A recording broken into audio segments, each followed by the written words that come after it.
Баршаларыңызға сәлем, сіздермен Жанат. Бүгін мен сіздерге өте керемет дәмді болып шығатын, әрі өте оңай жасалатын керемет дәмді зефирлердің рецептісімен бөлісетін боламын. Міндетті түрде менің рецептіме жасап көріңіздер, және де видеоны өткізбей соңына дейін қарап, менің каналыма тіркеліп, жанындағы қоңырауша белгісін басуды ұмытпаңыздар. Бізге ең алдымен осындай зефирлерімізді жасау үшін осындай сопақ, іші таза және құрғақ болатын ыдысымыз керек. Міндетті түрде іші су болмауы керек, құрғақ болуы керек. Енді біздің жұмыртқамызды аламыз да ағы мен сарысын бөліп алатын боламыз. Ағын біздің жаңа құрғақ сопақ ыдысымызға саламыз, сарысын бөлек ыдысқа саламыз.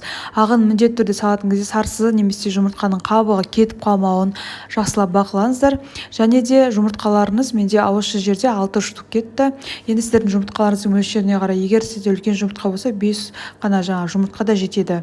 Осылай міне жұмыртқаларымыздың ағы мен сарысын бөліп алғаннан кейін үлкен чай қасықпенен 3 қасық қантымызды қосатын боламыз. Мен қантты алдын ала ыдысқа салып дайындап алдым. Енді осы миксердің көмегімен жақсылап жұмыртқамыздың ағын көпіріп, екі есе ұлғайып ағарғанша жақсылап араластырып миксерлейтін боламыз. Егер сізде блендер болмаса, миксердің көмегімен де миксерлеуге болады.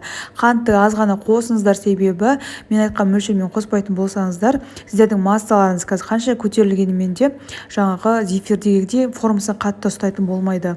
Енді кезекте біз зефирлеріміз жаңағы миксерленіп ағарғанша осылай малиновый вареньямызды алып, осындай сүзгінің көмегімен суын өткізіп алатын боламыз. Малинаның бізге суы керек. Қалғаны құрғақ бөлігін қасықтың көмегімен суын шығарып аламыз. Егер сізде малинаның вареньясы болмаса, клубниканың вареньясы жарай береді. Главное, суын қосамыз. Одан кейін үлкен қасықпен 3 ас қасық қантымызды қосып, үстіне осындай агар-агар деп аталатын құрғақ қоспамызды қосамыз. Агар-агар халал болып есептелінеді және магазиндерде сатылады. Агар-агардың менде қосылған мөлшері 140 грамм. Бір пачкасына 70 грамм болды. Міне көріп тұрғандарыңызда 2 пачка қостым, сонда 140 грамм болды. Енді жақсылап қайнатып аламыз. Міне бізде қайнап шықты. 1-2 бұрқ етіп қайнағаннан кейін 5-10 минутқа суытуға қойып қоямыз. Міне біздің жұмыртқаларымыз ағарып көпірді. Міне жұмыртқаларыңызды өстіп төмен ұстаған кезде түсіп кетпеу керек.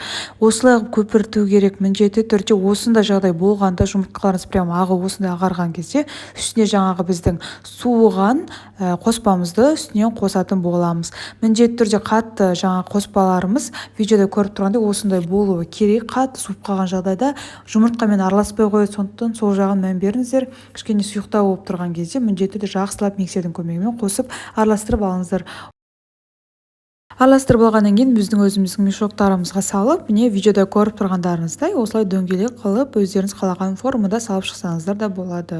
Біткеннен кейін бөлме температурасында 4-5 сағатқа қойып қойыңыздар. Одан кейін қалағандарынша бетіне сахарный пудраны қосып, өздеріңіз қалағандарынша әсептеп аласыздар. Міне біздің зефирлеріміз дайын болып шықты. Міндетті түрде менің рецептіме жасап көріңіздер. Сіздермен бірге болған Жанат. Менің каналыма тіркелуді ұмытпаңыздар.